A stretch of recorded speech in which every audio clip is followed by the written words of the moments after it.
Good morning, all. Welcome to Learners Academy. Good morning. So the next chapter in our course, तो हम बढ़ते बढ़ते chapter 7 तक आ चुके हैं. The next chapter is what? Permutations and combinations. ठीक है? Very very very important topic for your further mathematics. Not only for the sake of this chapter, आगे probability में भी इसका बहुत अच्छा खासा रोल है. ठीक है? और general day to day life में भी इस चैप्टर का बहुत बड़ा रोल है. General day to day life में. अब आपको एक पहले मैं एक इंस्टेंस बताता हूं. आप सबने ऋतिक रोशन की मूवी है सुपर 30 देखी होगी. सुपर 30 देखिए. उसमें उसने एक एग्जाम्पल दिया था. वो वहां पे आईआईटी की कोचिंग करवाता था, तो उसमें भी मैथ्स आती है 11 12 की. तो उसमें उसने एक एग्जाम्पल दिया था कि आप 30 लोग सारे के सारे एक दूसरे से हैंडशेक करने लगो तो टोटल कितने हैंडशेक्स होंगे. एक कहीं ना कहीं सीन था मूवी के अंदर.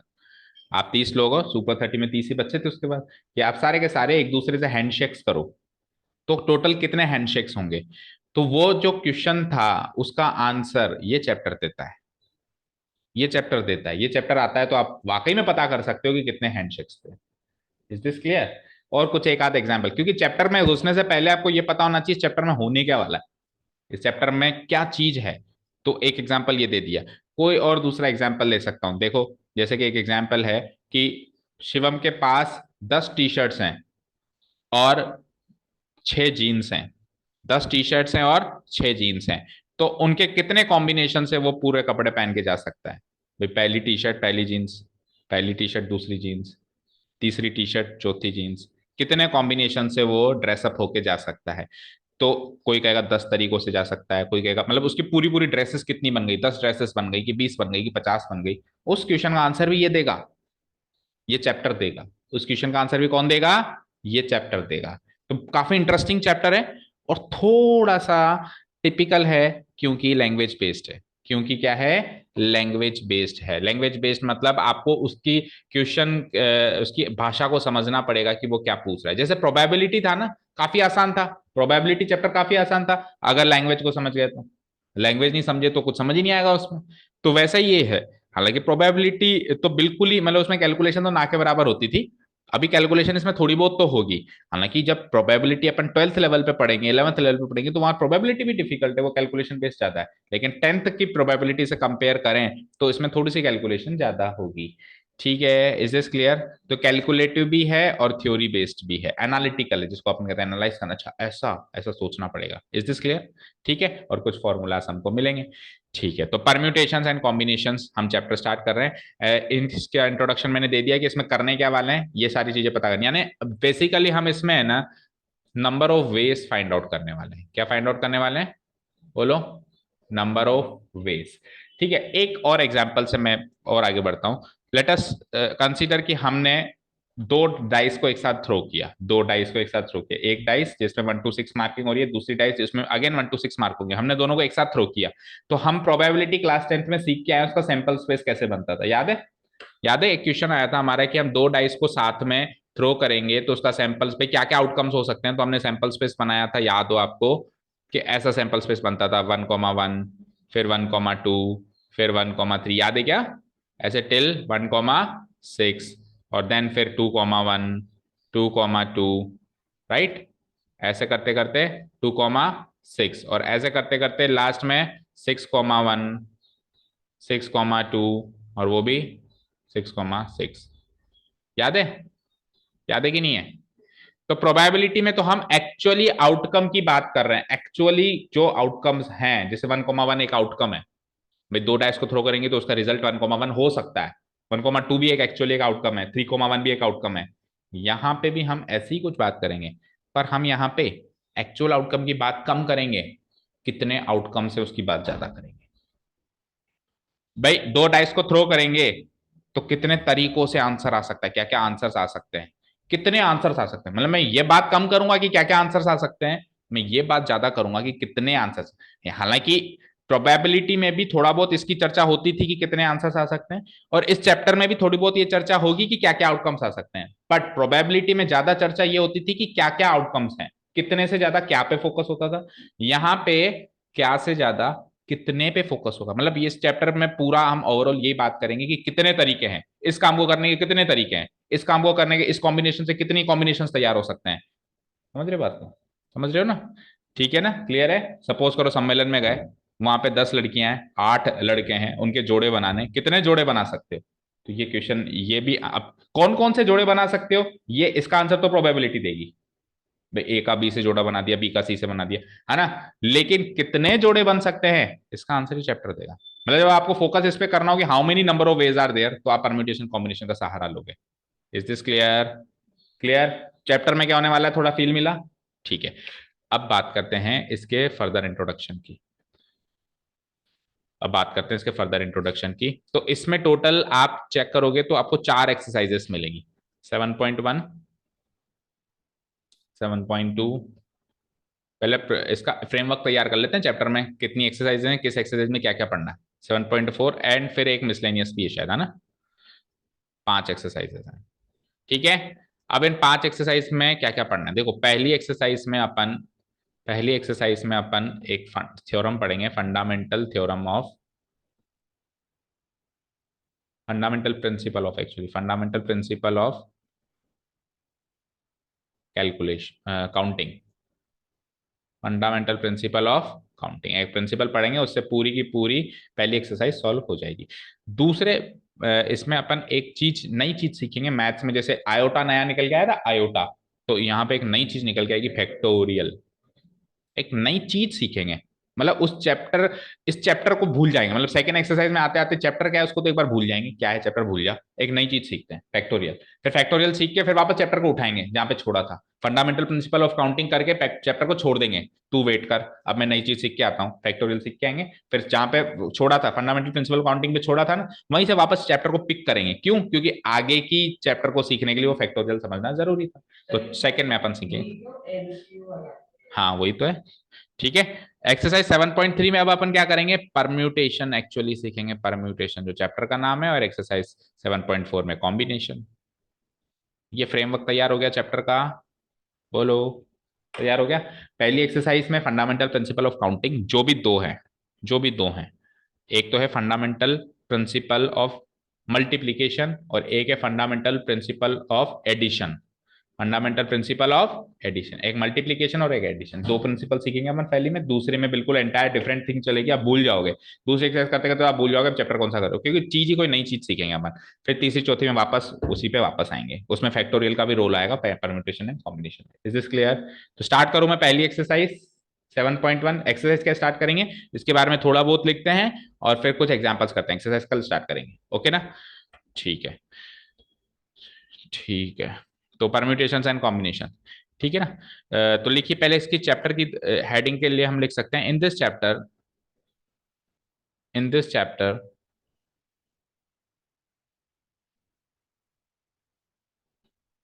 We basically study the methods of calculating the methods of calculating the the number of ways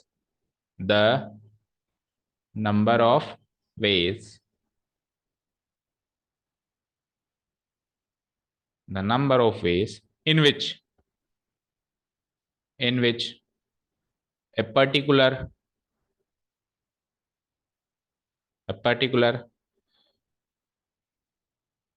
event can be occurred.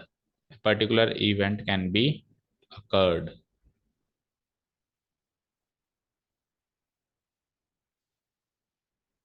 क्या लिखा आपने, क्या लिखा, इस चैप्टर में एक्चुअली हम क्या करने वाले हैं, उन मेथड्स को स्टडी करने वाले हैं। जैसे मैंने कहा कितने हैंडशेक्स होंगे, तो हैंडशेक होना मान लो इवेंट का घटना है, तो कितने इवेंट्स घट सकते हैं, या फिर टोटल नंबर ऑफ हैंडशेक्स पता करने हैं, तो उसको पता करने के क्या मेथड्स हैं, मेथड्स हम इस चैप्टर में पढ़ने वाले हैं। We study the methods of calculating the number of ways in which a particular event can be occurred. कोई भी एक पर्टिकुलर इवेंट को आप कितने तरीकों से घटित करवा सकते हो, उसको कैलकुलेट करने के तरीकों को हम इस चैप्टर में सीखने वाले हैं। इज दिस क्लियर, ठीक है। और द वेरी फर्स्ट मेथड जो आता है वो आता है fundamental principle of counting. Start यहां से होता है ये चैप्टर, एक्चुअली सबसे पहले दुनिया में यही चीज आई, फंडामेंटल प्रिंसिपल। अभी जैसे मैंने कहा कि कितने हैंडशेक करोगे, तो जिसको कुछ नहीं आता वो तो 1 2 3 काउंट करना शुरू करेगा ना। अच्छा, अनुष्का का इससे हैंडशेक हुआ, फिर अनुष्का का उससे हैंडशेक हुआ, फिर अनुष्का का इससे हैंडशेक, 3 हैंडशेक हो गए, फिर वोट के गया इसका चौथा, पांचवा, छठा, ऐसे फंडा में उंगलियों पे गिन के ही करा होगा सबसे पहले। जब ये चैप्टर बनाने की कोशिश करी होगी मैथमेटिशियन ने, तो उंगलियों पे काउंटिंग करके शुरू किया होगा। फिर करते करते करते करते उन्होंने कुछ थ्योरी डेवलप करी होगी, कुछ फॉर्मूले बनाए होंगे, तो वो फिर तीसरी चौथी एक्सरसाइज में आ गए। तो हम बिल्कुल बेसिक से पढ़ रहे हैं, सबसे पहले हम काउंटिंग से स्टार्ट करेंगे कि कैसे काउंट करके अपन नंबर ऑफ वेज को पता करते हैं। Is this clear? तो पहला topic will be marked as what? Fundamental principle of calculation, counting, not calculation, counting. ये आयुषी आना भी चाहती है, आ भी नहीं रही है, क्या चाहती है? ठीक है, introduction fundamental principle of counting is the very first topic, और this is also the introduction of exercise number 7.1। 7.1 का ये इंट्रोडक्शन भी है। ठीक है, ओके, तो करो मार्क, मार्क करो। हाँ जल्दी करो, जल्दी।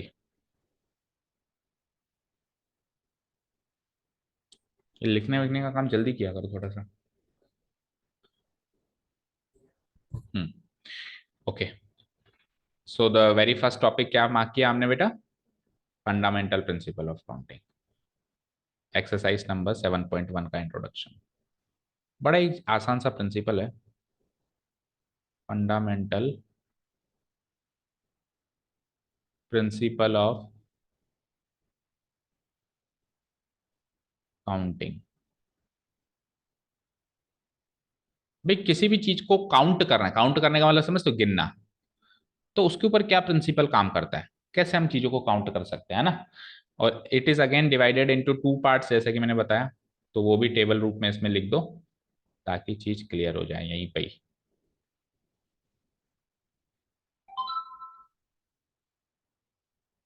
ठीक है, it's again divided into 2 parts, fundamental principle of multiplication और दूसरा कौन सा था? एडिशन।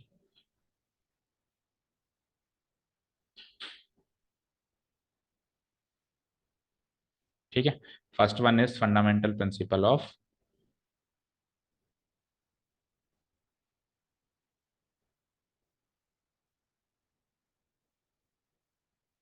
आयुषी क्यों नहीं आया बेटा? इतना इंपॉर्टेंट टॉपिक है, और कितना भी पढ़ लो समझ में नहीं आता बच्चों को, अक्सर बच्चे ऐसा कहते हैं कि सर शुरुआत में आसान लगता है। चाहिए इस चैप्टर की खासियत है पता है, ये शुरुआत में आसान लगता है, अच्छा इतनी सी बात है, करते करते करते करते पता नहीं कब वो मुश्किल हो जाता है। करते करते करते करते पता चलता है, मतलब चैप्टर खत्म हो, सर ये तो कुछ समझ ही नहीं आ रहा, क्या हो गया इसमें। जैसे प्रोबेबिलिटी से शुरुआत करते हैं कितना मस्त लगता है, करते करते करते करते आखिरी में पता नहीं क्या ही हो जाता है, मतलब क्वेश्चन कर रहे हैं जब अपन घुस रहे हैं ना उसमें भवंडर में, तब पता नहीं चलता कि ये बहुत गहरा भवंडर है, अब घुस जाते हैं ना, और कहाँ गए। ठीक है ना, कुछ ऐसी फीलिंग आएगी अभी इस चैप्टर में आपको ना। Fundamental principle of what? Multiplication. पर कोई बात नहीं, मैं क्या कह रहा हूं, आप बेसिक्स को पकड़े रखना। जैसे सपोज करो अपन अंधेरे में चलते जा रहे हैं और अपन ने किसी गार्जियन का हाथ पकड़ा हुआ है, तो कितने भी अंधेरे में आ गए तो हमको सपोर्ट होगा कि हाथ पकड़ा हुआ है, तो वो बेसिक्स ही आपके गार्जियन है। जो बेसिक नॉलेज आपको दी जा रही है ना, उसको उसका हाथ थामे रखना, तो कितना भी अंदर चले जाएंगे तो हम घबराएंगे नहीं, बाहर निकल जाएंगे बवंडर से। Multiplication and the second thing is what? Fundamental principle of addition. इसका रोल प्रोबेबिलिटी में भी है, पहले भी बता चुका हूँ।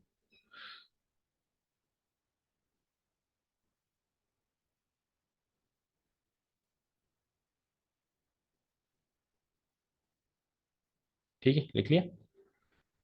ठीक है, यहाँ पे हम जो चीज सीखेंगे ना बेसिकली, वो हम सीखेंगे रोल ऑफ एंड। शॉर्ट में नोट कर लो, फिर अभी डिटेल में तो बताएंगे इसे ही। Rule of and, A N D, and word का रोल। और यहाँ पे हम सीखेंगे rule of or, rule of or word के क्या रोल है, यहाँ पे इसमें सीखेंगे या इसमें सीखेंगे। शॉर्ट में मार्क कर लो भी तो ये ऊपर ऊपर से बता रहा है कि यहाँ पे एंड का काम होगा, यहाँ पे और का काम होगा। ठीक है, क्लियर है क्या? यहाँ तक लिख लिया सभी ने? इसको सेव कर देते हैं, फिर आप आते हैं मुद्दे पे। एक एग्जाम्पल से स्टार्ट करूंगा मैं।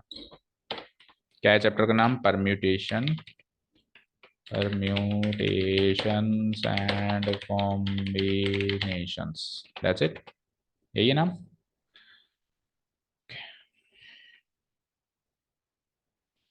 ठीक है, ठीक है, यहां तक लिख लिया सबने?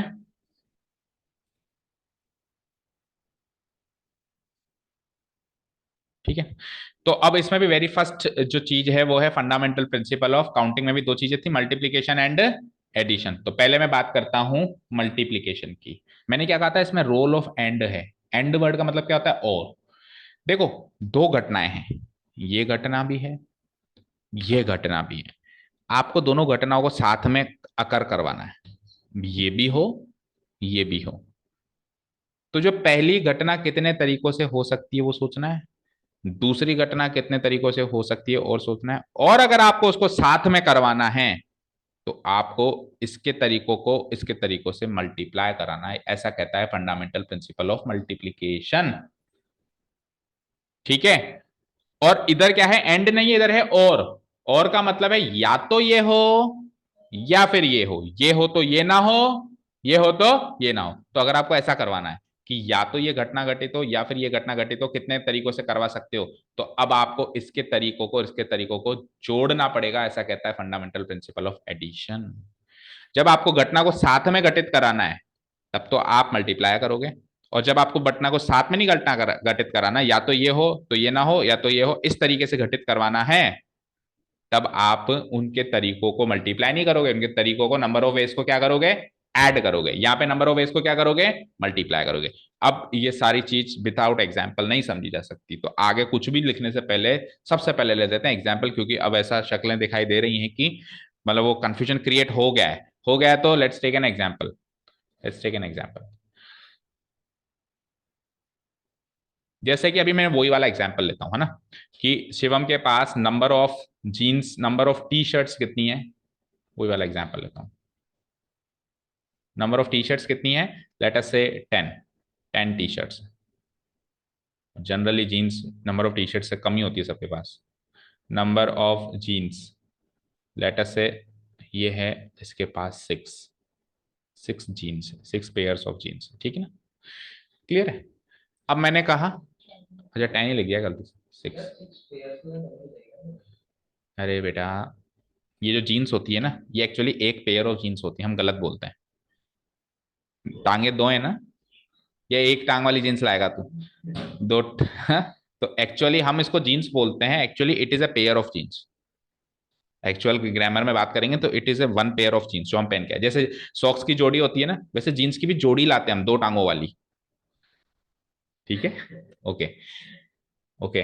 तो 6 जीन्स कह ले चलते हैं को, पेयर ऑफ जीन्स में देख कर तो हाँ ठीक है। तो अब इससे तेरे को कॉम्बिनेशन बनाना है। तो ऑब्वियस बात है, तो ऐसा तो करेगा नहीं कि केवल टी शर्ट पहन के चला जाए, या ऑब्वियस बात है ऐसा तो करेगा नहीं कि जीन्स क्यों रहा है? तो तू या तो ये इवेंट, जैसे मान लो ई है और ये एफ है, तो दोनों को आप साथ में घटित कराओगे तो आप ई एंड एफ लोगे। क्या लोगे? ऐसे तो नहीं कर सकते ना, और नहीं कर सकते। तो आपको सिचुएशन में जाना है और सोचना है कि और का केस है या एंड का केस है। एंड का केस है, एंड का केस है, that mean multiplication theorem of, fundamental theorem of multiplication लगेगा, एडिशन नहीं लगेगा। तो और को तो हटाओ, एंड लगाना है, तो आपको क्या करना है? मल्टीप्लाई 10 गुणा 6, 60 पेयर्स, मतलब 60 ड्रेसेस मान लो, यस।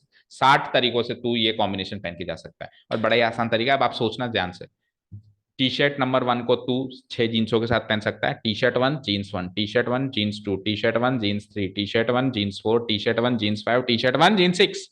ऐसा का ऐसा काम तू टी शर्ट 2 के साथ भी कर सकता है। T shirt 2 jeans 1, T. तो सोच, एक टी शर्ट के साथ तूने 6 तरीकों से अपनी ड्रेस तैयार करी, तो 10 टी शर्टों के साथ तू 10 × 6, 60 तरीकों से अपनी ड्रेस तैयार कर सकता है। तो 60 तरीकों से तू ड्रेसअप हो सकता है, अगर ये मटेरियल तेरे पास अवेलेबल है तो। तो ऐसा तो कहता है फंडामेंटल प्रिंसिपल ऑफ मल्टीप्लीकेशन, कि अगर आपको दोनों घटित कराने, ऑब्वियसली दोनों ही घटित कराने, देखो जीन्स भी पहनी है टी शर्ट भी पहनी है, दोनों इवेंट्स अगर आपको घटित कराने हैं, मल्टीप्लाई कर दो। और अगर ऐसा केस है कि दोनों में से कोई एक इवेंट घटित कराना है, जोड़ दो, इसके नंबर ऑफ वेज को और इसके नंबर ऑफ वेज को जोड़ दो। ठीक है, समझ आएगा क्या? इस एग्जाम्पल से समझ आया कि नहीं आया? बोलो, आ गया ना? अच्छे से आ गया। अभी एडिशन वाला भी एग्जाम्पल लेंगे, तो क्लियर है? तो जब ये चीज क्लियर हो चुकी है तो लेट्स राइट इट डाउन, इसको लिख देते हैं अपन। फंडामेंटल। हम्म, उसमें भी मल्टीप्लीकेशन ही चलेगा, क्योंकि शादी अकेले लड़की की नहीं होगी, भाई 10 लड़कियां हैं और 8 लड़के हैं लेट अस से, तो अब 10 लड़कियों और 8 लड़कों में एंड ही होगा ना, क्योंकि जब उनकी मैरिज हो रही है तो ये इवेंट भी घटित होगा, मतलब इसका भी सिलेक्शन होगा, लड़कियों में से भी सिलेक्शन होगा और लड़कों में से भी सिलेक्शन होगा। ऐसा तो हो नहीं सकता कि केवल लड़कियों लड़कियों में से सिलेक्शन हो जाए, और ऐसा भी नहीं हो सकता कि केवल लड़कों, तो एंड लगाओगे। एंड लगाओगे मतलब इधर से भी लेना है और ये इवेंट भी घटित कराना है, जैसे मान लो सिलेक्शन ऑफ ए गर्ल एक इवेंट है और सिलेक्शन ऑफ ए बॉय दूसरा इवेंट है, तो आपको दोनों इवेंट घटित कराने हैं ना, तभी तो जोड़ा बनेगा। तो आपको एंड लगाना है, तो एंड लगाना है तो वहां पे मल्टीप्लाई करना है, 60 जोड़े तैयार कर सकते हो आप वहां पे भी। जैसे अभी जीन्स और टी शर्ट के 60 जोड़े तैयार कर सकते हो, वहां पे लड़का वर और वधु के भी आप 60 पेयर तैयार कर सकते हैं। इज दिस क्लियर, समझ आया? तो ये फंडामेंटल थ्योरम ऑफ मल्टीप्लीकेशन चल रहा है, सिंपल सा थ्योरम। आप इसको जनरल वे में भी सोच सकते हो कि मैं कितने तरीकों से ये काम कर सकता हूँ, ठीक है ना? तो अब इसमें fundamental principle of multiplication the first one, next page से शुरू करते हैं बिल्कुल friends. Fundamental principle of multiplication, फिर आपके एनसीईआरटी एग्जांपल्स उठाते हैं और बाकी की काम वहां से समझेंगे। दोनों लिख देते हैं, काम करते हैं अपना। फंडामेंटल प्रिंसिपल ऑफ मल्टीप्लीकेशन की भी थ्योरी लिख देते हैं एंड एडिशन की भी लिख देते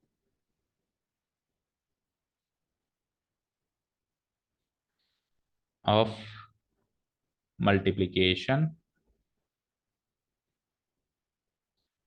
ये जो फंडामेंटल प्रिंसिपल है ना, ये आगे परमुटेशन कॉम्बिनेशन के लिए एक बेस तैयार करते हैं बेटा, ये बेस तैयार करते हैं ना। परमुटेशन कॉम्बिनेशन इनसे विशाल टॉपिक है, वो परमुटेशन कॉम्बिनेशन का एक छोटा सा पार्ट पढ़ रहे हैं अपन, एक छोटा सा पार्ट। तो अब मैं डायरेक्ट परमुटेशन कॉम्बिनेशन पढ़ाऊंगा तो समझ में कम आएगा, इसलिए वो पहले छोटा सा पार्ट पढ़ लेते हैं, फिर फैक्टोरियल पढ़ लेते हैं, और फिर परमुटेशन कॉम्बिनेशन एक्चुअल टॉपिक क्या है तीसरी एक्सरसाइज में जाएगा। Is this clear? Fundamental principle of multiplication ये क्या कहता है? The fundamental principle of multiplication states that the fundamental principle of multiplication states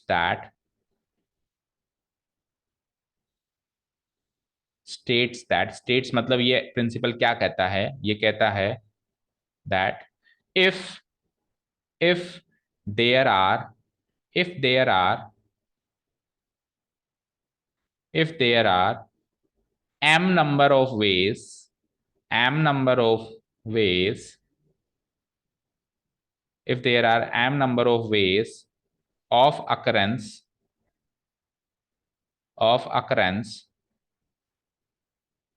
of event A, मान लो इवेंट ए घटित होने के एम नंबर ऑफ वेज है हमारे पास, and and there are n number of ways and there are n number of ways and there are n number of ways of occurrence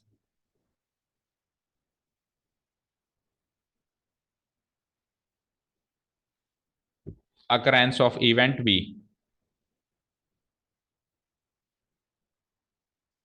भाई A event घटित होने के एम तरीके हैं, 10 तरीके हैं, 20 तरीके हैं, उसको मैंने एक लेटर दे दिया एम। और बी इवेंट घटित होने के एन तरीके हैं, तो दोनों इवेंट साथ में घटित होने के एम इंटू एन तरीके होंगे, ऐसा ये प्रिंसिपल कहता है। छोटी सी बात, एम इंटू एन होगा ना, 10 इंटू 6 60 किया ना हमने, ठीक है ना? तो अगर ऐसा है then then then number of ways then number of ways of simultaneous occurrence, number of ways of simultaneous occurrence of events A and B।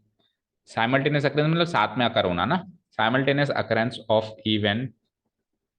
Events A and B. Event का मतलब समझते हो ना, अब ये प्रोबेबिलिटी में बता चुका हूं, इसलिए मैंने ज्यादा डिटेल में नहीं बताया। इवेंट मतलब मैथ्स में कोई भी काम, कोई भी घटना घटित होने को हम इवेंट बोल देते हैं, ठीक है ना? जैसे कि बॉय का सिलेक्शन होना एक इवेंट हो गया, कोई भी कार्य होना उसको हम मैथमेटिक्स में permutation and combination probability chapter में इवेंट बोल देते हैं, ठीक है ना?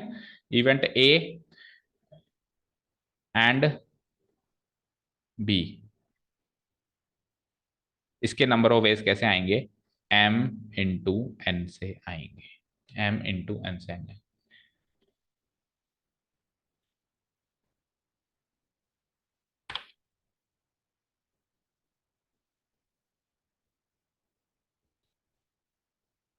आएगा समझ? ठीक है, ठीक है क्या? और मोटी मोटी बात यह है कि आप ऐसे सोचा करो कि एंड लगना चाहिए या और लगना चाहिए। जब भी एंड लगना चाहिए तो गुणा कर देना दोनों के तरीकों को, और जब भी और लगना चाहिए आप खुद सोच लोगे कि यार इसमें एंड लगना चाहिए कि और लगना चाहिए, तो और लगना चाहिए तो फिर आप प्लस कर देना। अभी आएगा उसका एग्जाम्पल भी, ठीक है। तो क्योंकि हम थ्योरी लिख रहे हैं तो लगे यार एडिशन के भी लिख दें, फिर सीधे एग्जाम्पल्स पे चलते हैं, एनसीईआरटी एग्जाम्पल्स। इतना लिख दिया सबने, फंडामेंटल प्रिंसिपल ऑफ मल्टीप्लीकेशन।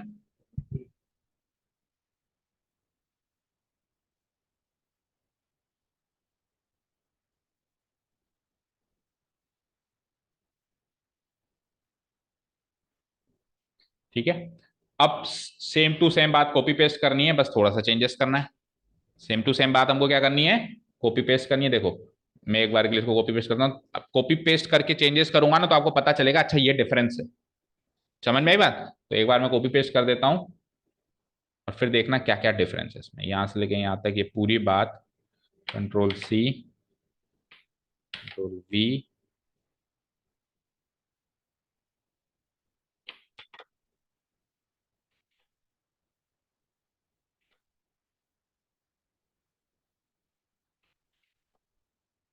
और आगे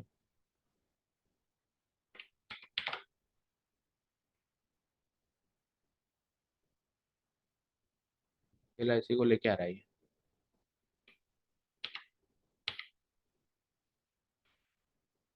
एक सेकेंड।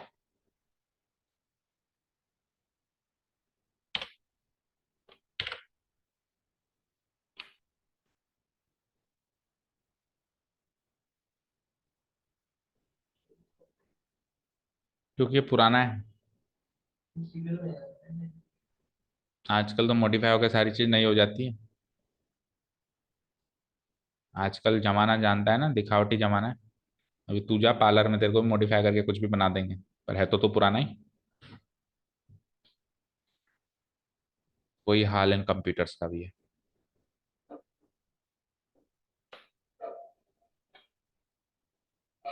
ऐसे तो बहुत टाइम लग जाएगा। कुछ प्रोग्राम है क्या आज?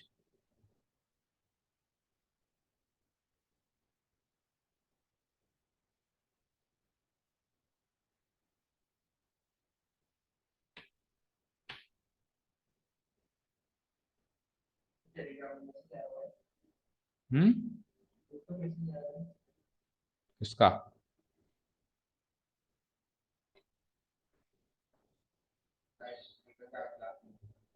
किसका? आज क्लास तो है ना, आयुषी तो ऑनलाइन है।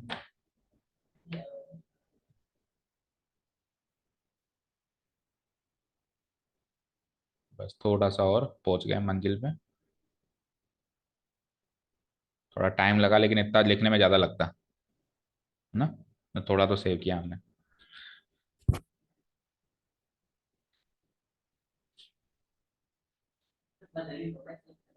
किसको बदलूं? फीस तो देते नहीं हो तुम लोग, कहाँ से बदलूं? बोलने की जरूरत पड़ती है क्या? हाथ से ही देना है और कैसे देना है? फोन पे से भी दे सकता है, गूगल पे से भी दे सकता है, मना थोड़ा ना करूंगा। ओके। हाँ, 2 इंस्टॉलमेंट में जैसा नियम है वैसा ही देना है। चलो उसके बारे में करते हैं अभी बाद में बात, लगे हाथ अब याद दिला दिया है तो क्लास के बाद बात करते हैं इसकी। चलो ठीक है। तो ये कॉपी पेस्ट कर दिया क्योंकि करीब करीब प्रिंसिपल सेम ही है, चीजें उसमें भी वही हो रही है। अब डिफरेंस क्या है? सबसे पहले तो हेडिंग में डिफरेंस है। अब मैं क्या करने वाला हूँ, fundamental principle of of addition. क्या करने वाला हूँ, फंडामेंटल प्रिंसिपल ऑफ एडिशन। अब आप घर जाके चाहे से नोट कर लेना, अभी आप देखो फोकस करो डिफरेंस क्या है। तो फंडामेंटल प्रिंसिपल ऑफ एडिशन में भी, तो यहाँ एडिशन कर दूं, एक यहाँ एडिशन कर दूं। फंडामेंटल प्रिंसिपल ऑफ एडिशन क्या कहता है? It states that, it states that if there are m number of ways of occurrence of event है, सेम चलेगा, and there are n number of occurrence ways of occurrence of event b, वही same. Event A के घटित होने के m तरीके हैं मेरे पास, इवेंट बी के घटित होने के मेरे पास n तरीके हैं। लेकिन अब मैं दोनों के साइमल्टेनियस अकरेंस की बात नहीं कर रहा हूं, अब मैं दोनों के साइमल्टेनियस, ये क्या हुआ,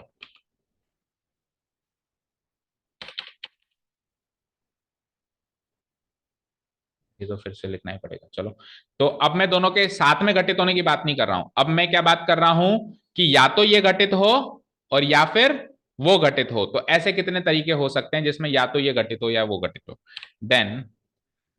then number of ways then number of ways of occurrence number of ways of occurrence of either event A or event B, either event A और इवेंट बी, और इवेंट बी। आइदर और कह लो या simply और कह लो, एक ही बात है ना। इक्वल टू क्या हो जाएगा, m प्लस n। क्या हो जाएगा ये, m plus n number of veg हो जाएंगे। समझ में आया क्या। एंड में लग कर दो गुणा, मोटी मोटी बात यही है, और में कर दो जोड़। ठीक है, अभी एग्जांपल से समझते हैं अब इसको। चलें एनसीईआरटी एग्जांपल पे, कर दूं उसको सेव। ठीक है, दोनों प्रिंसिपल ऑफ, मेरा थ्योरेटिकल पार्ट तो हो चुका है आपका ना। अब एग्जाम्पल से इसको डिटेल में समझना है, इसका विश्लेषण करना है। अलग अलग एग्जाम, जैसे एक एग्जाम्पल मैंने दिया, दो एग्जाम्पल दे चुका हूं करीब करीब, या तीन दे चुका हूं, और अलग अलग जितने ज्यादा एग्जाम्पल्स में जाएंगे उतना ज्यादा ये टॉपिक क्लियर होता जाएगा। तो हम एनसीईआरटी के सारे एग्जाम्पल कर लेते हैं ताकि ये क्रिस्टल क्लियर हो जाए। ठीक है ना। देखो, ये आप एनसीईआरटी ने जो समझाने की कोशिश करी है वो वही तेरा वाला जो मैंने तेरे को कहा। भाई मान लो कि दो चॉइसेस ऑफ शर्ट है मेरे पास और तीन चॉइसेस ऑफ मोहन के पास पैंट। मोहन के पास तीन चॉइसेस हैं, तीन पैंट्स में से वो सिलेक्शन कर सकता है और दो शर्ट्स में से वो सिलेक्शन कर सकता है। तो वो therefore there are 3 × 2 6 pairs of pant and shirt उसकी बन गई। ठीक है ना। तो अब उसने फिर डायग्रामेटिकली भी इसको कहा है, कैसे कि जैसे सपोज करो कि पहली पैंट के साथ पहली शर्ट चूज कर ली, एक पेयर ये बन गया। फिर पहली पैंट के साथ पैंट टू के साथ शर्ट टू चूज कर ली, P1 S2 P2 S1, ऐसा करके 6 पेयर्स बन जाएंगे। ठीक है ना, क्लियर है। ये डायग्रामेटिकल इसने कर दिया, वो हम वैसे ही समझ गए इतना तो, है ना। ओके, ऐसे कुछ और एग्जांपल्स हैं। अब अपन सीधे चलते हैं जो क्वेश्चन उसने हमसे पूछा है। देखो ये भी समझ लो। If an event can occur in m different ways following which another event can occur in n different ways. एक इवेंट m डिफरेंट वेज में हो सकता है और दूसरा n। तो total number of occurrence of the events, मतलब दोनों का साथ में अकर होना m × n से आप बयां करोगे। वही मैंने कहा आपको, वही मैंने कहा। ठीक है ना, क्लियर है। अच्छा, अब ये दो है, कल को मान लो तीन हो जाए तो m × n × p बोलने की जरूरत नहीं है। मान लो तीन इवेंट्स है ए बी सी, मान लो तीन इवेंट्स है ए बी सी। ए जो है m तरीकों से हो सकता है, जैसे कि एग्जांपल लूं, जैसे सपोज करो पैंट शर्ट के साथ अब टाई भी हो गई। मान लो तेरे पास 10 पैंट थी और 6 शर्ट थी और अब तेरे पास 3 टाई भी हो गई। तो अब तू कितने तरीके से ड्रेसअप हो सकता है, तो 5 10 × 6 × 3।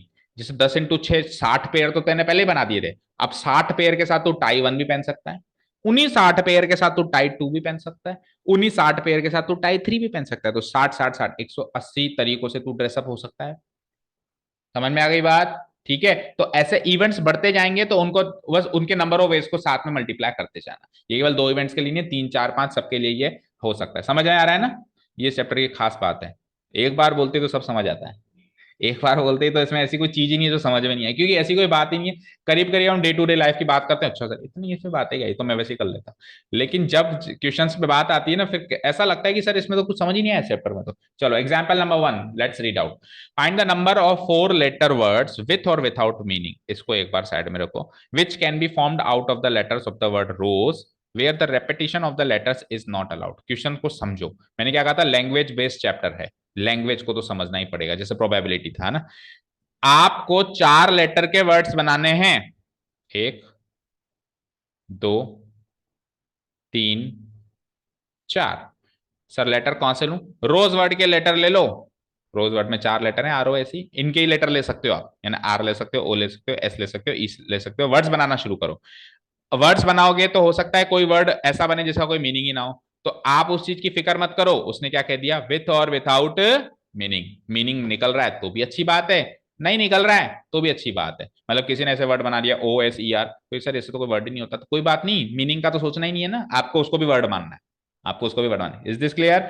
आगे, अब आप यहां पे जो लेटर्स रखोगे उसका रेपिटेशन अलाउड नहीं है। रेपिटेशन मतलब अगर आपने R यहां रख दिया तो अब R सेकंड पे नहीं रख सकते आप, अब आपको OSE में से सेलेक्ट करना है। अगर आपने O यहां रख दिया तो RAC में से सेलेक्ट करना है। रेपिटेशन ऑफ वर्ड्स क्या है, अलाउड नहीं है। Is this clear? क्वेश्चन समझ में आ गया क्या अच्छे से? अब देखो उसको कैसे सॉल्व करेंगे। मेरे पास 4 लेटर के मुझे वर्ड बनाने हैं, ध्यान से सुनिएगा आप। कितने लेटर के वर्ड बनाने हैं बेटा? 4। मेरे पास ऑप्शंस क्या क्या हैं? आर है, ओ है, एस है और ई है। इन 4 लेटर्स में से मुझे 4 लेटर्स के वर्ड्स बनाने। कितने वर्ड्स में बना सकता हूँ? कितने वर्ड्स में बना सकता हूँ, ये मेरा क्वेश्चन है। अब वो देखो बिल्कुल टेक्निकल लैंग्वेज में हर बार थोड़ा ना कहेगा कि कितने तरीके हैं इस काम को करने के। उसने सिंपली पूछा कितने वर्ड्स बना सकता हूं, तो टेक्निकली तो वो यही पूछ रहा है कि इस काम को करने के कितने तरीके हैं। ओके ना? ठीक है। तो देखो, अगर मैंने सपोज करो आर यहां पे फिक्स कर दिया, तो अब आर रिपीट नहीं होगा। मैंने क्या कहा? आर रिपीट नहीं। तो इधर आर भी फिक्स कर सकता हूं, इधर ओ भी फिक्स कर सकता हूं, इधर एस भी फिक्स कर सकता हूं, इधर ई भी फिक्स कर सकता हूं। कोई रोक सकता है क्या मुझे? नहीं रोक सकता। यानी कि पहली पोजीशन को भरने के कितने तरीके हैं मेरे पास? 4। पहली पोजीशन को भरने के कितने पॉसिबिलिटीज, कितने तरीके हैं मेरे पास? 4। अच्छा, एक बार पहली पोजीशन भरने में आ गई, दूसरी पोजीशन पे आया मैं, तो दूसरी पोजीशन में मेरे पास कितने ऑप्शंस अवेलेबल हैं? 3 ही है, क्योंकि एक तो भर चुका हूं, एक तो भर चुका हूं। फिर मैं तीसरी पोजीशन पे आया। अब तक मेरे पास कितने ऑप्शंस बचे? मैं 2 तो भर चुका हूं, कितने ऑप्शंस बचे? 2। और लास्ट में तो जो बचेगा वो डाल के रहना है, लास्ट का ऑप्शन है 1। तो टोटल कितने? अब आपको पहली पोजीशन भी भरनी है, दूसरी भी भरनी है। वर्ड बनाने के लिए चारों पोजीशन भरनी है ना। ऐसा थोड़ा नहीं कि सर पहली भर लो या फिर दूसरी भर लो, और का तो कोई ऑप्शन ही नहीं है। ऐसा तो ना कर सकता हूँ कि या तो ये इवेंट घटित करा लूं कि पहली पोजीशन भर दी, या ये इवेंट घटित करा लूं कि दूसरी पोजीशन। नहीं, आपको और नहीं लगाना, आपको क्या लगाना? एंड। आपको एंड लगाना है। दैट मीन्स आपको ये पोजीशन भी भरनी है, आपको ये पोजीशन भी भरनी है, आपको ये पोजीशन भी भरनी है। आपको इन सारे इवेंट्स को घटित कराना है, तो सारे इवेंट्स के पॉसिबल नंबर ऑफ वेज को मल्टीप्लाई कराना पड़ेगा। तो देखो क्या होगा। पहली पोजीशन को मैं 4 नंबर ऑफ वेज से भर सकता हूं, 4 नंबर ऑफ वेज से भर सकता हूं। दूसरी को मैं 3 नंबर ऑफ वेज से भर सकता हूं। कितने तरीके हैं दूसरी को भरने के? 3 नंबर ऑफ वेज। तीसरी को 2 नंबर ऑफ वेज से मैं भर सकता हूं। मैं इसको बोलो भर सकता हूं। और आखिरी को मैं एक ही नंबर ऑफ वेज से भर सकता हूं, जो बचेगा वही आखिरी में लगेगा। ठीक है। और मुझे चारों भरने, यानी मुझे साइमल्टेनियस अक्रेंस कराना है चारों इवेंट का। तो क्या कर दूंगा? 4 × 3 × 2 × 1, यानी कि 4 × 3 = 12, 2 × 24 वर्ड्स बनाए जा सकते हैं। अब वो वर्ड्स कौन कौन से बनाए जा सकते हैं, वो इस चैप्टर का सब्जेक्ट मैटर नहीं है, वो प्रोबेबिलिटी का सब्जेक्ट मैटर है। यहां पे कितने पूछेगा, वहां पे क्या पूछेगा। अब सैंपल स्पेस बनाने पे आ जाए, तो जैसे पहला वर्ड बन गया ROAC, एक तो यही बन गया। दूसरा ROSE को उल्टा कर दो, ES कर दो। फिर तीसरा ROES कर दो। तीसरा RO को बीच में कर दो, EOS। ऐसे करके चॉइस वर्ड्स बना सकते हो। वर्ड्स कौन से बनाने हैं ये चैप्टर नहीं पूछ रहा है आपसे। कितने बन सकते हैं, केवल इतना पूछेगा।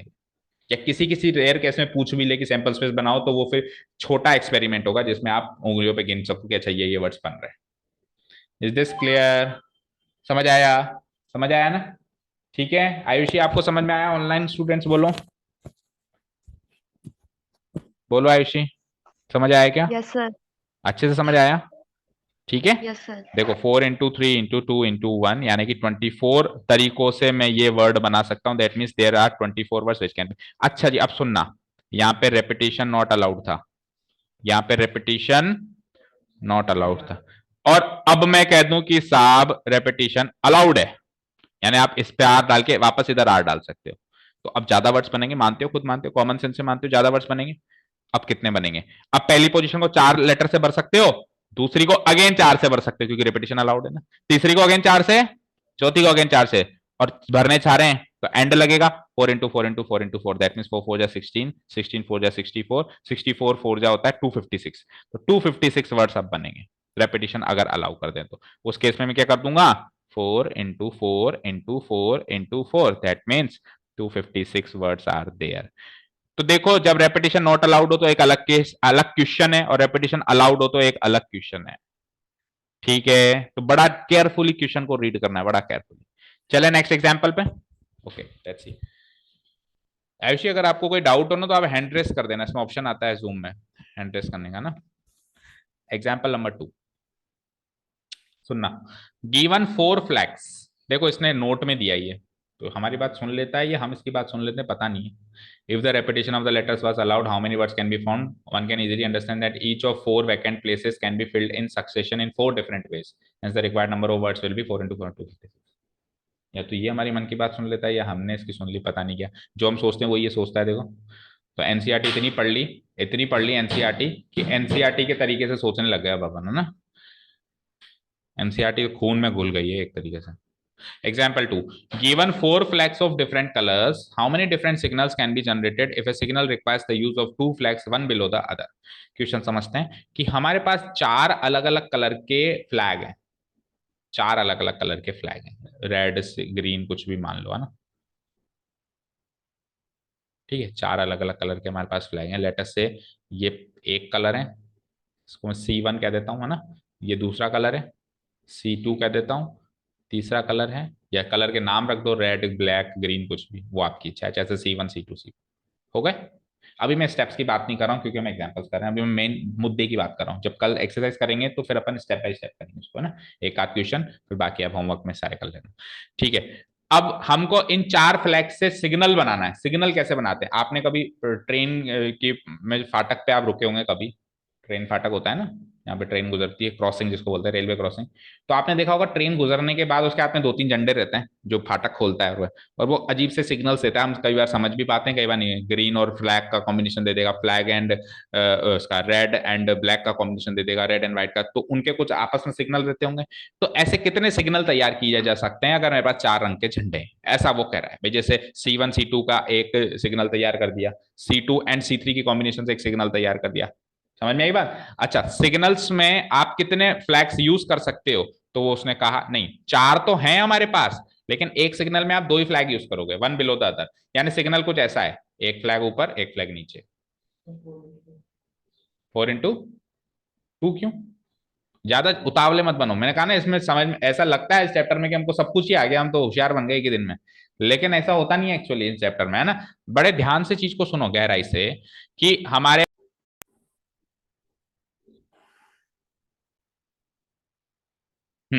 देखो हमारे पास 4 डिफरेंट कलर हैं और हमको फ्लैग बनाना है, हमको सिग्नल बनाना है जिसमें 2 ही फ्लैग को मैं यूज कर सकता हूं। Use of 2 flags, one below the other. एक फ्लैग ऊपर रखूंगा, एक फ्लैग नीचे रखूंगा, और इसको एक सिग्नल मान लूंगा। इसको एक जैसे लाल के नीचे सफेद रख दिया, एक सिग्नल बन गया। सफेद के नीचे काला रख दिया, दूसरा सिग्नल बन गया। तो ऐसे कितने सिग्नल्स हम तैयार कर सकते हैं, ऐसा हमारा पास हमारा क्वेश्चन है। How many signals can be, how many different signals can be generated if a signal requires the use of 2 flags one below that? अब ध्यान से सुनना। देखो ऐसा हो सकता है ना कि मैंने ऊपर C1 रख दिया, नीचे C2 रख दिया, ये एक सिग्नल तैयार हो गया। किसी ने कहा नहीं सर, ऊपर तो आप C2 रखो, नीचे C4 रखो, ये एक दूसरा सिग्नल तैयार हो गया। ऐसे कितने सिग्नल तैयार कर सकता हूँ, यही तो क्वेश्चन है। तो देखो, पहली वाली पोजीशन भरने के लिए मेरे पास 4 ऑप्शन है, C1 C2 C3 C4। अब वो कलर वहां रख दिया ना, तो अब वो वहां रख दिया तो नीचे कैसे रखूंगा? अब देखो, कई बार तो ये बोल के कहता है कि repetition allowed, repetition not allowed. कई बार छुपी हुई रहती है वो बात उसके अंदर कि इधर रिपीटिशन अलाउड नहीं होगा, क्योंकि वो कलर भर दिया ना वहां पे। हमारे पास 4 ही तो थे, कलर तो 4 ही थे ना। तो वो तो भर दिया, तो अब भर दिया तो नीचे कैसे भरूंगा? उसी को उठा के थोड़ा ना भरूंगा, फिर वो खाली हो जाएगी जगह। तो नीचे 3 नंबर ऑफ वेज से मैं भर सकता हूँ। नीचे वाली पोजीशन 3 नंबर ऑफ वेज से भरी जा सकती है, ऊपर वाली पोजीशन 4 नंबर ऑफ वेज से भरी जा सकती है। दैट मीन्स 12 सिग्नल तैयार किए जा सकते हैं। भरनी दोनों है, भरनी दोनों है, तो एंड लगा दिया मैंने, एंड लगा दिया। That means fundamental theorem of multiplication apply कर दिया, मल्टीप्लाई कर दिया। समझ आया क्या? समझ आया अच्छे से? चलो नेक्स्ट क्वेश्चन देखते हैं। देखें, अब लगाना दिमाग, धीरे धीरे कॉन्सेप्ट क्लियर हो रहा है। With more and more examples ये कॉन्सेप्ट क्लियर होता चला जाता है। How many 2 digit even numbers can be formed from the digit 1 2 3 4 5 if the digits can be repeated? मेरे पास 5 डिजिट है, 1 2 3 4 5। आपको 2 डिजिट का नंबर तैयार करना है,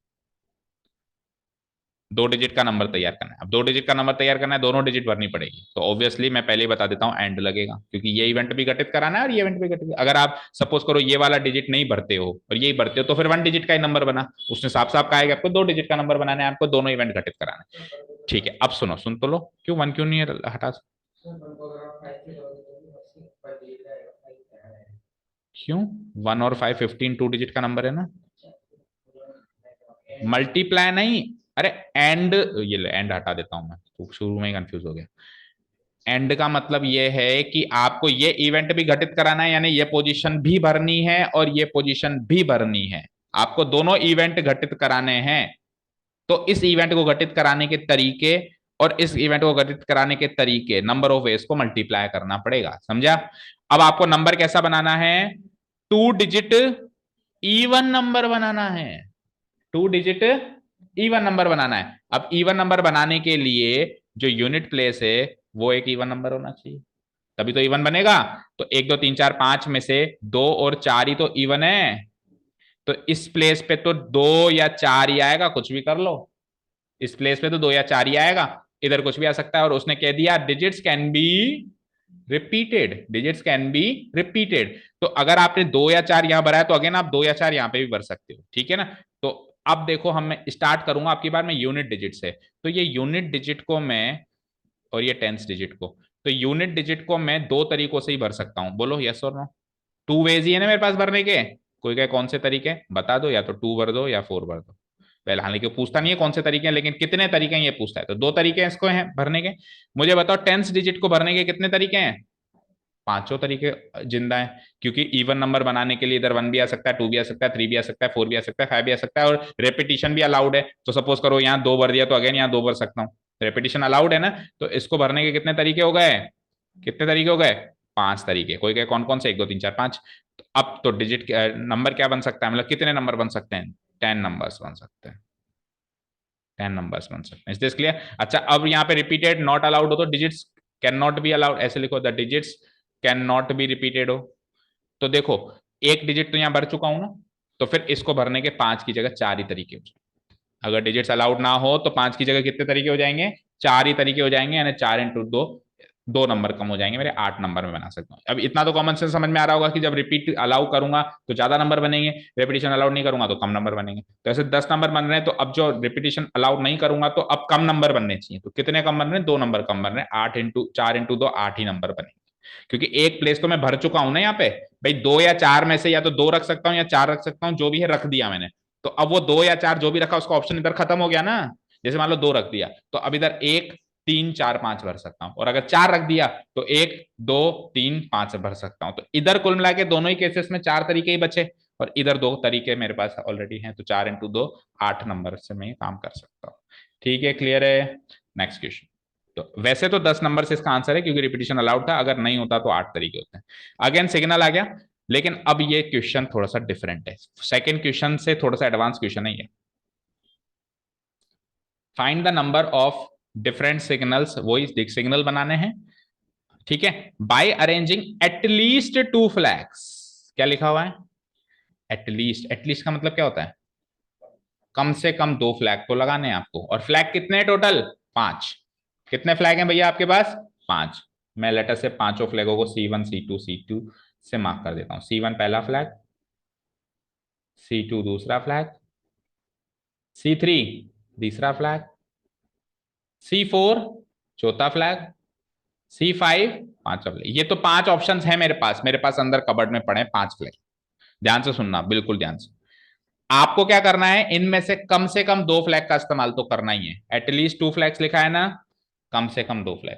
तो कम से कम 2 फ्लैग का इस्तेमाल करना है। दैट मीन आप 2 फ्लैग का इस्तेमाल कर सकते हो, आप 3 का भी कर सकते हो, आप 4 का भी कर सकते हो, आप 5 का भी कर सकते हो, लेकिन 2 से कम का नहीं कर सकते। Is this clear? मतलब एक फ्लैग से आप सिग्नल नहीं बना सकते, कम से कम 2 फ्लैग का आपको यूज करना है। ठीक है। तो आपके साथ देखो क्या क्या हो सकता है। आप या तो 2 फ्लैग का इस्तेमाल करोगे, आप या तो 2 फ्लैग का इस्तेमाल करोगे। दैट मीन्स आपका सिग्नल कुछ ऐसा बनेगा, एक फ्लैग ऊपर एक फ्लैग नीचे। या फिर आप ये भी कर सकते हो कि आप 3 फ्लैग का इस्तेमाल करो। मैं अभी और हटा देता हूं, है ना। या फिर हो सकता है आप 3 फ्लैग का इस्तेमाल करो, वो भी वैलिड है, क्योंकि उसने कहा था कम से कम 2 करना, तो 3 भी कर सकते हो, आप कर सकते हो। एक फ्लैग इधर, एक फ्लैग इधर, इन पांचों में से कोई एक फ्लैग इधर, इन पांचों में से कोई एक फ्लैग इधर, और इन पांचों में से कोई एक फ्लैग नीचे। आप 3 फ्लैग का इस्तेमाल भी कर सकते हो, बोलो। और 3 तो हो गया ना। 4 फ्लैग का इस्तेमाल भी कर सकते हो, बोलो बोलो। 4 फ्लैग्स के कॉम्बिनेशन से आपने सिग्नल बना दिया, वो भी आपको अलाउड है भैया। यानी आपका सिग्नल कुछ ऐसा तैयार होगा फिर, 4 फ्लैग का, 4 रंग दिखाई देंगे उसमें, 2 3 4। और इवन पांचों के पांचों फ्लैग्स जो आपके पास पड़े हैं उनसे भी आप सिग्नल बना सकते हो, किसी ने रोका नहीं है ना। मिनिमम वैल्यू पे उसने रोक लगाई है, मैक्सिमम पे तो कोई वैल्यू रोक ही नहीं लगाई। तो आपने कहा सर मैं तो पांचों फ्लैग से एक सिग्नल तैयार करता हूं, देखें, एक, दो, तीन, चार, पांच, यस और नो, कर सकते हो आप ये। अब मुझे बताओ, दो फ्लैग का इस्तेमाल जब करना था, तो अभी अभी हमने सोल्व भी किया, 10 फ्लैग बन पा रहे थे, क्यों? क्योंकि ये पहली पोजीशन में कितने फ्लैग कितने तरीकों से भर सकता हूं, 5 ऑप्शन है ना, 5 तरीकों से। और देखो वन बिलो द अदर का है ना, one below the other, one below the other मतलब जो एक वहां रख दिया वो नीचे नहीं आएगा, तो नीचे वाले के लिए एक ऑप्शन कम हो गया। तो नीचे वाली पोजीशन आप कितने तरीकों से भर सकते हो, 4। अब ये तो दोनों काम करोगे ना, आप ऊपर वाली पोजीशन भी भरोगे, नीचे वाली पोजीशन भी भरोगे, दोनों काम करोगे, दोनों काम करोगे तो एंड आएगा, एंड आएगा तो मल्टीप्लाई आएगा। तो 5 × 4 यानी कि 20 फ्लैक्स तो आप यहां तैयार कर सकते हो, 20 फ्लैक्स तो आप तैयार कर सकते हो अगर आप दो फ्लैग्स के कॉम्बिनेशन से चले तो। चलो 3 फ्लैग के कॉम्बिनेशन से ट्राई करते हैं। तो 3 फ्लैग के कॉम्बिनेशन से ट्राई करोगे तो वही ऊपर वाली पोजीशन अगेन आप 5 फ्लैग से भर सकते हो, फिर एक ऑप्शन कम हो जाएगा, नीचे वाली पोजीशन आप 4 तरीकों से भर सकते हो, और फिर एक ऑप्शन कम हो जाएगा, नीचे वाली कंडीशन पोजीशन आप 3 फ्लैग से भर सकते हो, और आपको तीनों ही पोजीशन भरनी है, आपको तीनों ही पोजीशन भरनी है। तो आप एंड लगाओगे, दैट मीन इंटू लगाओगे, दैट मीन 5 हो जाए 23, 60 तरीके के फ्लैग्स आप तब तैयार कर सकते हो जब आपने डिसाइड किया कि मैं 3 फ्लैग यूज करूंगा। सपोज करो आपने ये डिसाइड किया कि मैं तो 4 फ्लैग यूज करूंगा, तो अब कितने फ्लैग्स बना सकते हो, अगेन ऊपर वाली पोजीशन के लिए 5 ऑप्शन हैं, सेकंड पोजीशन के लिए एक ऑप्शन कम हो जाता है, 4, तीसरी के लिए 3, और इसके लिए 2, और भरनी चारों ही है क्योंकि आपने डिसाइड कर लिया मैं 4 फ्लैग यूज करूंगा, तो आपको भरनी चारों ही है, तो चारों ही भरनी है, तो इंटू इंटू इंटू 5 हो जाए 23 या 60 × 2, 120 फ्लैग्स आप ये भी बना सकते हो, यस और नो। और 5 फ्लैग के हिसाब से आ जाओ, 5 फ्लैग्स, ऑप्शन खत्म हो गया, एक 4 फ्लैग्स, फिर ऑप्शन खत्म हो गया 3 फ्लैग्स, फिर ऑप्शन खत्म हो गया 2 फ्लैग्स, और आखिरी में तो एक ही ऑप्शन बचेगा, वो जो बचेगा वही फ्लैग उठाना है, यानी एक ही ऑप्शन है, सबको गुणा करेंगे तो वही 120 फ्लैग्स। यहां तक क्लियर है? यहां तक क्लियर है? अब ध्यान से सोचना, जब आपने डिसाइड कर लिया कि आपको 2 फ्लैग यूज करना है, मेरी तरफ देखो, जब आपने डिसाइड कर लिया आपको 2 फ्लैग यूज करना है, तो आपको ऊपर वाली पोजीशन भी भरनी है और नीचे वाली पोजीशन भी भरनी है, दोनों काम करने हैं, दोनों काम करने हैं। जब आपने डिसाइड किया कि 3 फ्लैग भरने तो आपको तीनों काम करने हैं, तीनों पोजीशन भरने के काम करने हैं, यानी इवेंट E1 मान लो पहली पोजीशन भरना, इवेंट E2 मान लो दूसरी पोजीशन भरना, इवेंट E3 मान लो तीसरी पोजीशन भरना, आपको E1 E2 E3 तीनों घटित कराने हैं क्योंकि सिग्नल तैयार करना है पूरा। फिर 4 फ्लैग में भी आपको चारों ही काम करने हैं, चारों इवेंट्स करने हैं, और 5 फ्लैग में। लेकिन अब 2 फ्लैग से जो सिग्नल बने उसको एक इवेंट मान लें, 3 फ्लैग से जो सिग्नल बन रहा है उसको दूसरा इवेंट मान ले, 4 फ्लैग से जो सिग्नल बन रहा है उसको तीसरा इवेंट मान ले, और 5 फ्लैग से जो सिग्नल बन रहा है उसको चौथा इवेंट मान ले। तो अब ये चारों इवेंट आप साथ में करोगे या ऑप्शनल तौर पे करोगे? ऑप्शनल तौर पे। भाई आप सिग्नल तो एक ही बनाओगे ना, अगर आपने 2 फ्लैग से इवेंट 2 फ्लैग से सपोज करो आपने सिग्नल बना दिया तो बना दिया, बात खत्म, फिर आप 3 से क्यों बनाओगे? और 3 फ्लैग से बना दिया तो फिर आप 4 से क्यों बनाओगे? 4 से बना दिया तो आप 5 से क्यों बनाओगे? और 5 से बना दिया तो फिर बाकी उन से क्यों बनाओगे? कहने का मतलब यह है कि आप 2 फ्लैग से बनाओगे या 3 से बनाओगे या 4 से बनाओगे या 5 से बनाओगे, तो बीच में और लगेगा नहीं लगेगा, क्योंकि आप या तो ये काम करोगे, ये करोगे तो ये 3 नहीं करोगे, ये करोगे तो ये 3 नहीं करोगे, ये काम करोगे तो ये 3 काम नहीं करोगे, और ये काम करोगे तो पीछे के 3 काम नहीं करोगे। ऐसा थोड़ा ना कि आप सारे काम करोगे।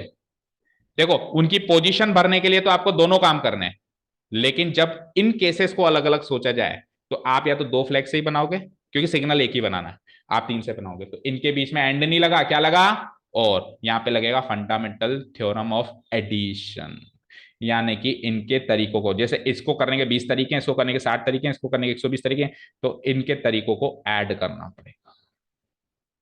तो ऐड कर दो, टोटल कितने फ्लैग्स आप तैयार कर सकते हो? 240, 300, 320, 240 और 60, 300, 320 फ्लैग्स आप इन ऑल तैयार कर सकते हो। 320 फ्लैग्स आप तैयार कर सकते हो। ये इस क्वेश्चन का आंसर है। ठीक है, आपको बेसिकली ये सोचना है कि आपको सारे काम साथ में करने हैं या ऑप्शनल रूप में करने हैं। तो जब आप पर्टिकुलर एक सिग्नल तैयार कर रहे हो तब तो आपको साथ में करना है, क्योंकि आपको ऊपर वाला फ्लैग, ऊपर वाली जगह भी एक रंग भरना है, एक फ्लैग भरना है, नीचे भी भरना है। ऐसा नहीं कर सकते कि ऊपर भरा ही नहीं, या ऐसा नहीं कर सकते नीचे भरा ही नहीं। लेकिन जब ये सारा काम हो गया तो अब मेरे पास 2 फ्लैग, 3 फ्लैग, 4 फ्लैग, 5 फ्लैग का तो ऑप्शन है ना। मेरे को ऐसा थोड़ा है कि सारे काम करने हैं, 2 फ्लैक्स से भी बनना है, 3 से भी बनना है, 4 से, ऐसा ऐसा करने का मेरे पास कंपल्शन नहीं है, मेरे पास ऑप्शन है कि मैं 2 फ्लैक्स से बना सकता हूँ, मैं 3 से भी बना सकता हूँ। तो जब ऑप्शनल है तब बीच में और लगेगा तो उनके तरीकों को जोड़ा जाएगा। ठीक है। तो फंडामेंटल थ्योरम ऑफ एडिशन का एक ही एग्जांपल सामने आया, और कम है वैसे फंडामेंट आपके एक्सरसाइज में कम है, प्रैक्टिकल वर्ल्ड में तो दोनों के एग्जांपल बराबर ही मान लो, बट आपके एक्सरसाइजेस में फंडामेंटल थ्योरम ऑफ मल्टीप्लीकेशन के क्वेश्चंस एंड एग्जांपल ज्यादा है, एडिशन के कम है। तो कम है तो इसलिए वही गलती कराते हैं, वो सोचने में कम आते हैं। ठीक है, क्लियर है? और कोई एग्जांपल हो तो देखो, नहीं तो फिर एक्सरसाइज कल से स्टार्ट करेंगे। That's it. तो ये 4 एग्जांपल्स मैंने आपको पढ़ाया, इसी तर्ज पे 7.1 खत्म करेंगे। ठीक है ना? Thank you so much for listening to us. Nice day, keep learning, bye bye.